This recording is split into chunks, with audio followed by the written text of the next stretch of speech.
आणि मला कुठे आहे? मीच मालक आहे. बाई आपण कोण? मला ओळखलं नाही. मला ओळखलं नाही.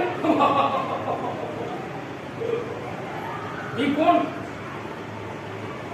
International construction company. कुणाची आहे? माझी नाही. तुमची नाही? माझी. ती बाहेर उभी असलेली मर्सिडीज कुणाची? माझी नाही. तुमची नाही? मग माझीच असेल. दार्जिलिंग डायमंड ही हिऱ्यांचा व्यापार करणारी सगळ्यात मोठी कंपनी कुणाची आहे? कुणाची का? माझी आहे. असा आम्ही दानवी, कर्मवी, शूरवी आणि बरेच काही. उद्योग भूषण यमुना चौधरी.